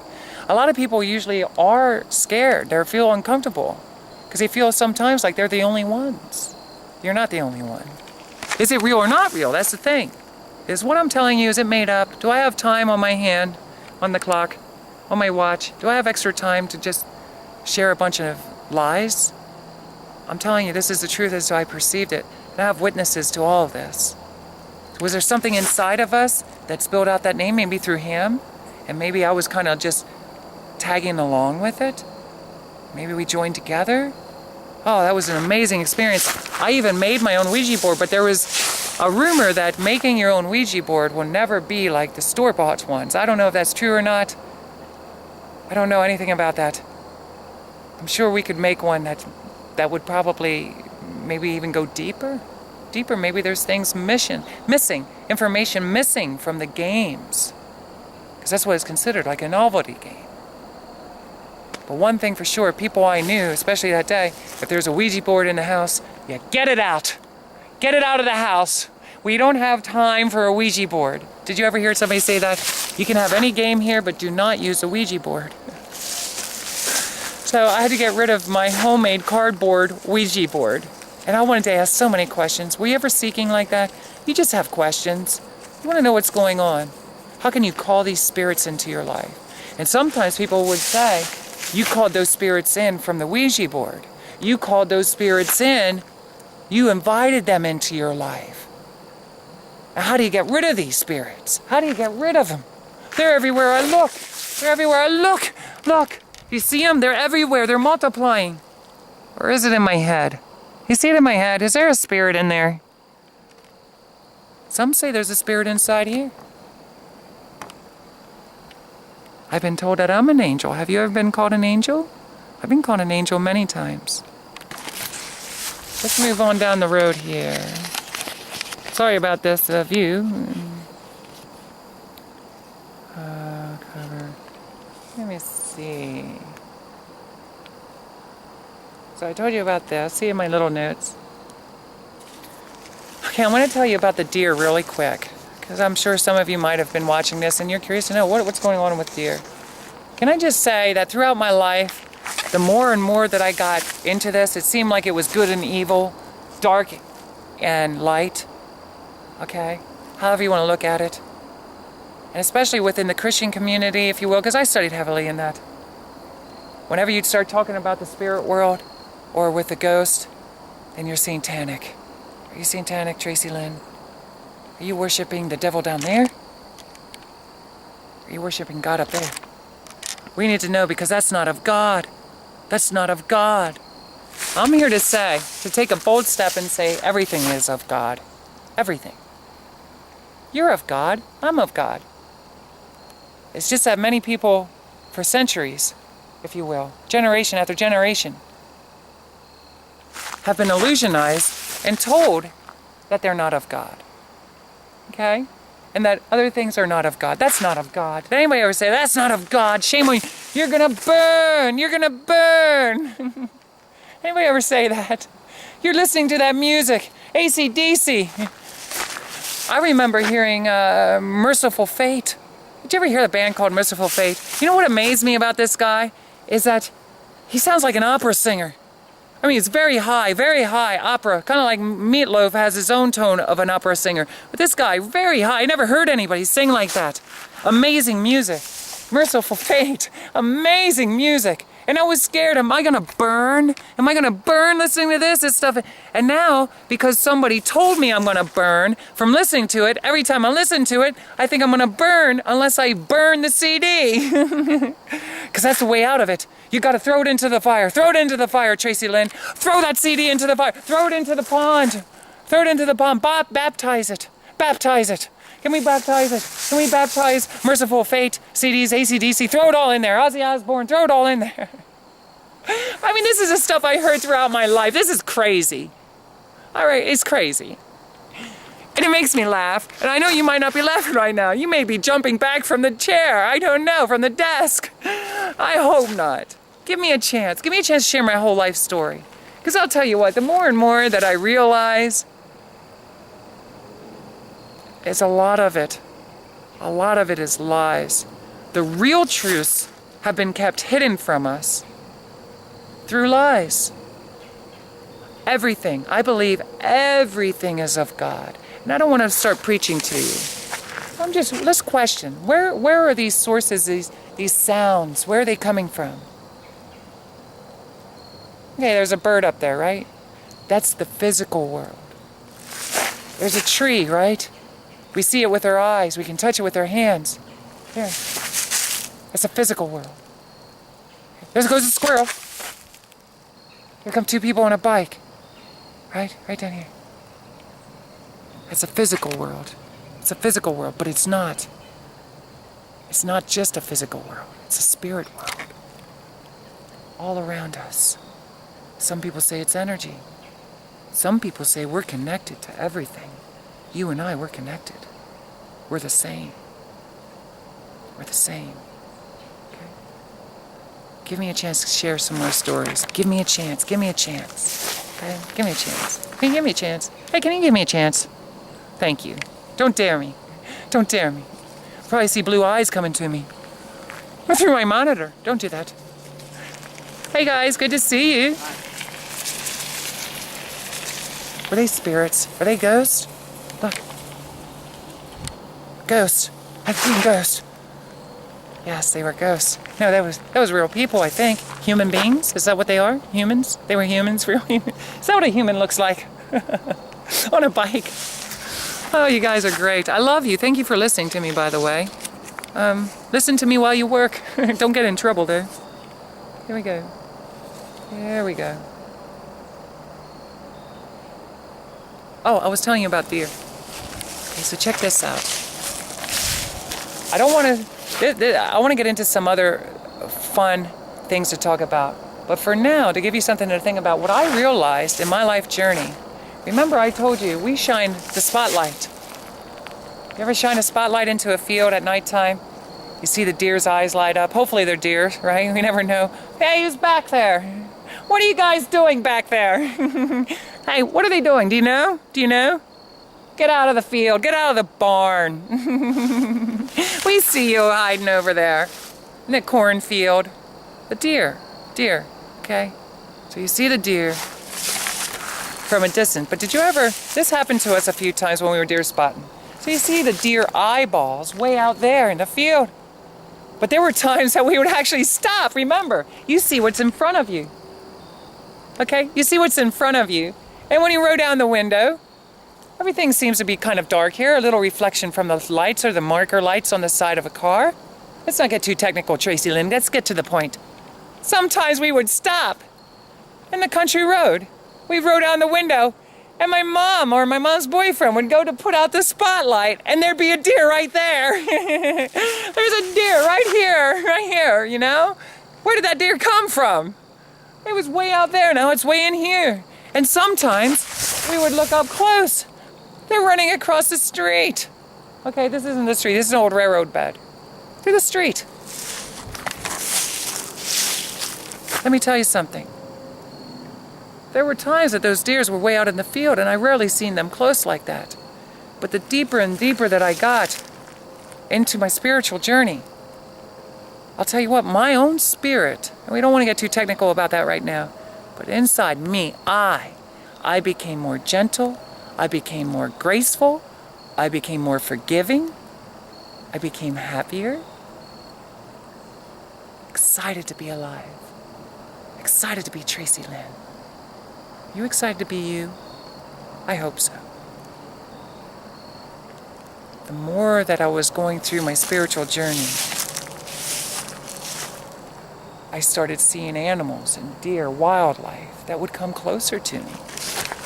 Even here as we speak, I would start noticing they weren't so scared of me.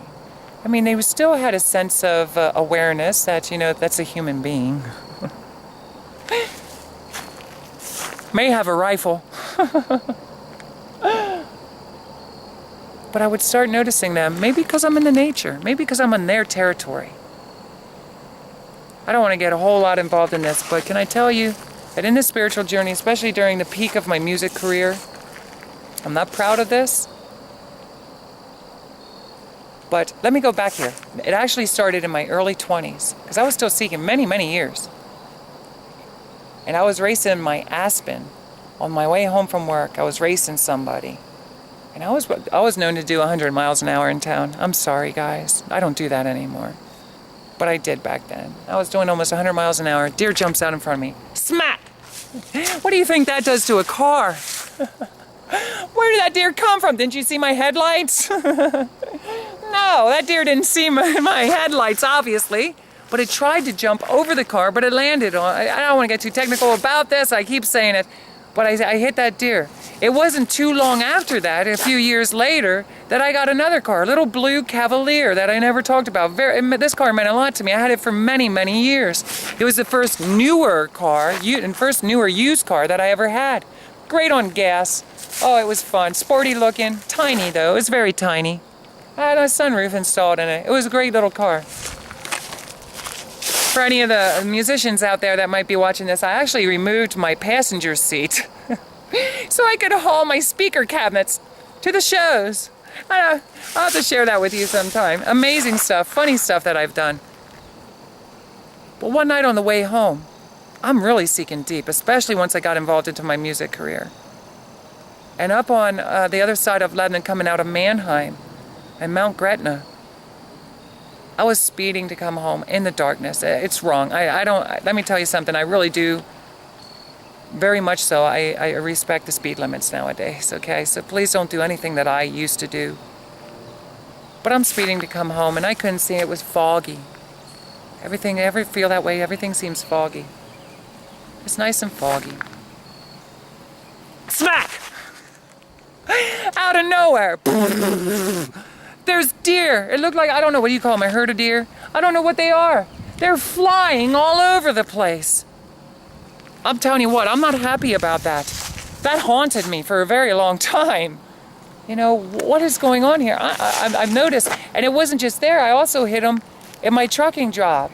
I've been noticing throughout my life journey that for some reason, especially when I'm driving my car, something within myself, is the way I feel, was drawing these animals out to me. But I'm going to tell you right now, I don't want to hurt them.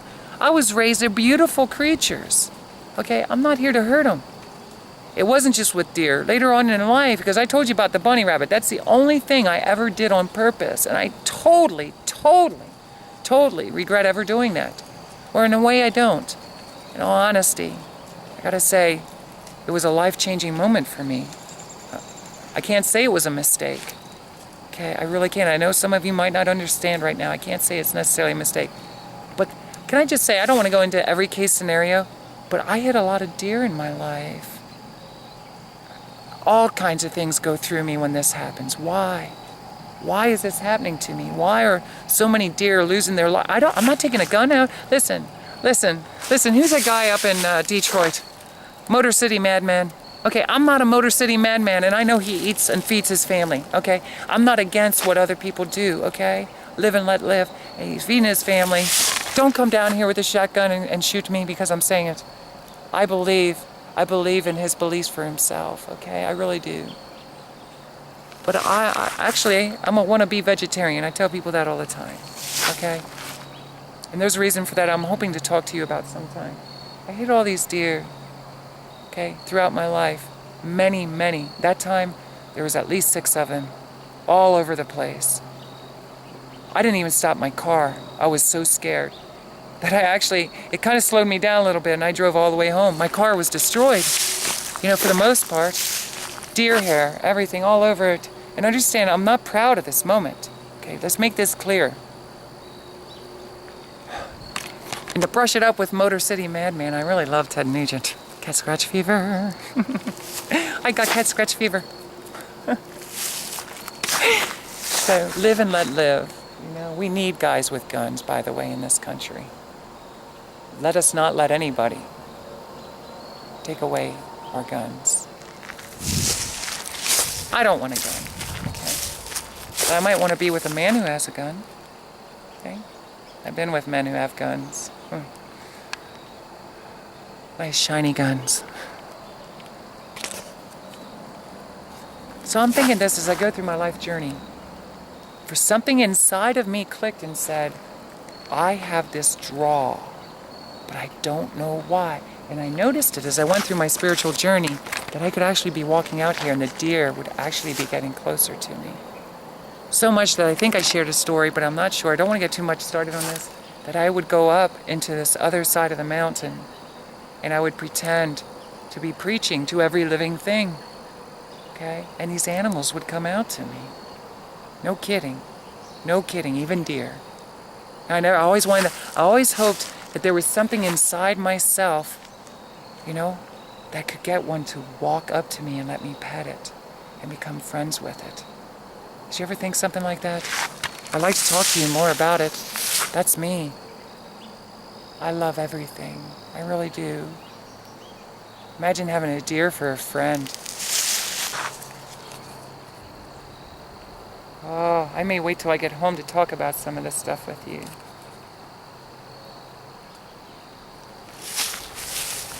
And I used to go, and I got a lot to talk about this, on a road as an adult entertainer, an escort. Please don't judge me when I share stories about this, because I have so much to share within the 4 years that I did that as a profession. It was some of the best years of my life, some of the scariest, and I knew in the end that it was time for me to remove myself from that. This is what I want to do. This is what I'm passionate about. That was for a season. I learned a lot. But can I tell you, I did live on the road. I'm going to please don't go away. I'm not going to talk much more about it for now. Give me a chance. See how we learn little things about Tracilyn as we go on?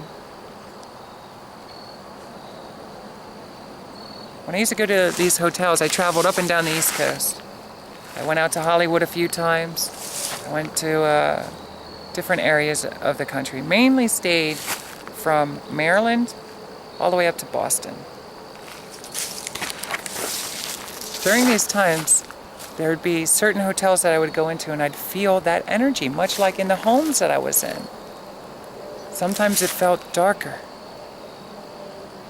Sometimes it felt like there were people there, like a ghost of some sort, an energy of security.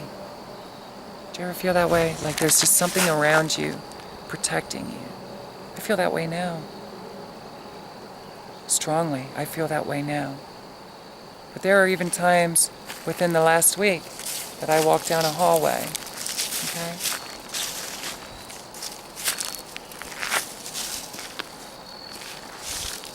And it feels like there's a dark energy around me. Sometimes I'll feel like the earth kind of shakes a little bit. Kind of crazy. Sometimes. That only started happening a week or two ago. I never felt the earth shake. Ever. You hear people using that, for a whole lot of different reasons. Got me so excited I felt the earth shake. Well, let me tell you something. This wasn't exciting. It wasn't exciting. It was, I never felt that before. That was weird. The earth seemed to move like water. I have a lot of stories to share with you about that. Not that one specifically. Is it real? Are you lying to me, Tracilyn? You're lying to me. You're getting me all worked up now. I'm sorry if I am. I'm not lying to you. I'm sharing with you some stories. I'm letting you use your mind. You decide. You decide. What show was that off of? You decide. Entertainment Tonight? I remember the first time I went up to Salem, which is just north, if I'm not mistaken, of Massachusetts. Maybe not even just north, maybe an hour, maybe 2 hours up north. It's either at the peak of Massachusetts or it's just stepping into Maine. It's one or the other. I think it's in Massachusetts. What do you say? Is it? Can you look it up on the map quick? I don't want to go into too much history of it. Amazing history. They actually do physical reenactments. Physical reenactments of things, different occurrences that happened within that town with witches. What do you think of that? With witches. I remember staying right around the Boston area in a hotel. And I was looking for different things to do. I just needed to get away. I was working a lot, had a lot on my mind. And sometimes I would look for fun activities to do by myself. Just want to go to a city by myself, be, somewhere where I never went before. I used to love that about traveling. But I didn't have the opportunity to do it too often. Very seldom. This day I did, and I remember making it a purpose to believe within myself that I could pick out a couple pamphlets, and wherever these pamphlets at this hotel would lead me, I would go. I'd choose from one later on. And I can't say exactly how this happened. I don't really remember, but I got a couple pamphlets, actually a bunch of pamphlets. And would you believe that when I was up in my hotel room, somehow on the internet, in communications, I felt led to go to Salem? Did you ever, what do you mean by led? You feel like there's something calling you, asking you, please come, come. I feel led to start walking towards my car now that the sun is going down. It's just something within myself that is kind of signaling for me to go. Whatever it is. It could be for any reason too. Not just because it's getting dark. Maybe there's something within myself that says, if you don't get out of here, I don't want to call it to me. Could be a bear. I better leave my antlers at home. What do you say? Okay, so we're going to walk down here into the light a little bit more. And there was some kind of energy. I don't know if I received an email from somebody, because I get a lot of emails. I was very public with all my information, so I had a website, much different than I have now. I had to contact me, my cell phone. I could get texts, I could get emails and stuff. And somehow, something somewhere led me to the conclusion that I'm going to Salem. I didn't know why. And can I tell you? It was a life-changing experience for me. I got to learn a small chunk of the history there. I don't have time to explain it all. But can I tell you that as I go through my walk of life, I'm learning that gracefully, as you will hear, okay? I want to talk about my escorting days separate. But as I go through life, stepping, slowly I'm being introduced to more and more. I explained how I got to meet people of diversity, whether it was different cultures, different skin colors, different religious beliefs. Now I'm going to Salem, and for anybody who knows, or if you don't know, Salem is a place where witches, much like the Blue-Eyed Six,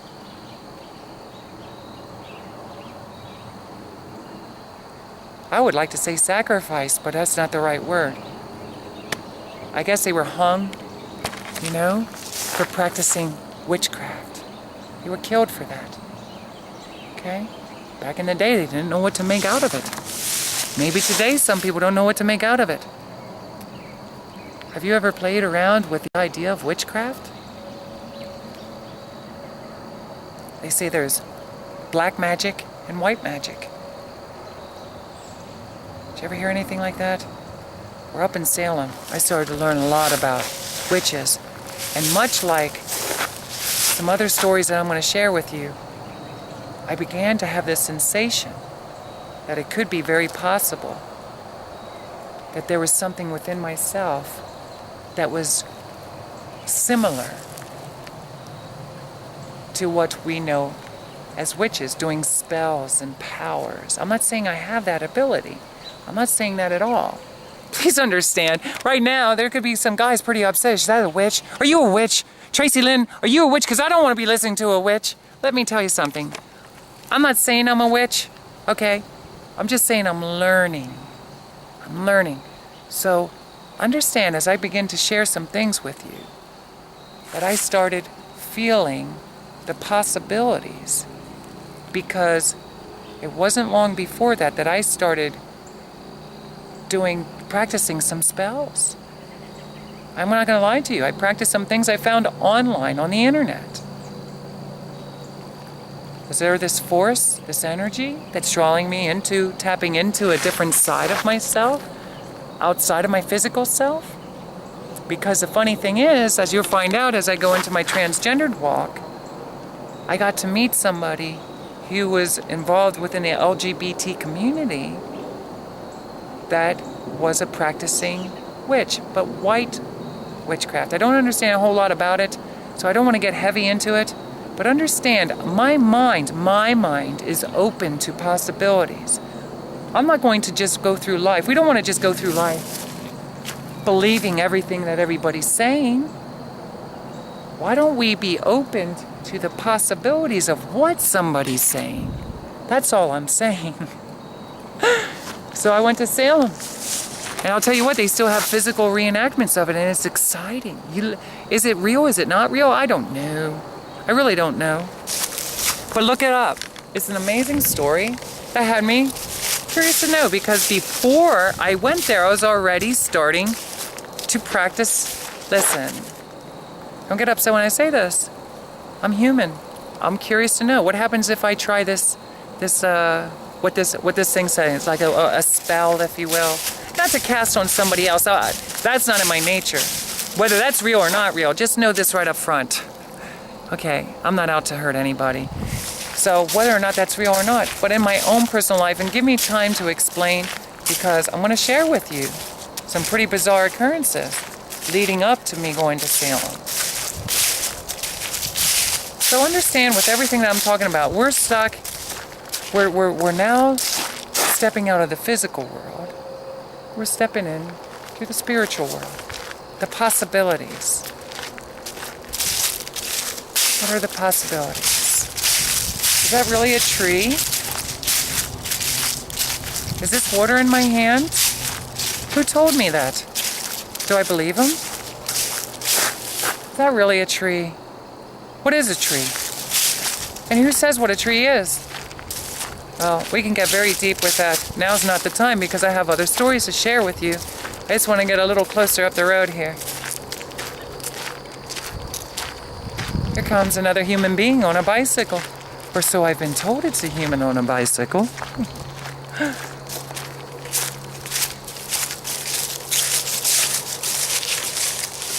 Here we go. So, I'm talking about in the different hotels that I went around, that sometimes I would feel a darker energy, or so it felt like it.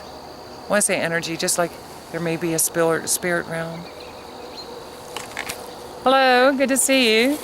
just missed a bunch of deer down that way. Did I really? Yeah, they're probably still across again. Just down the about a quarter mile. Oh, there, let's walk down this way a little bit. Did you hear that? There's a whole lot of deer down here. As I was saying, I started feeling these different energy sources, what appeared to be. I don't know how else to describe it to you right now. I don't want to take too much time up trying to help us all understand what energy is. Okay, look it up, check it out. To me, it felt like there was a darker spirit realm going on over here. I'm going to call it energy from now on, and a lighter energy.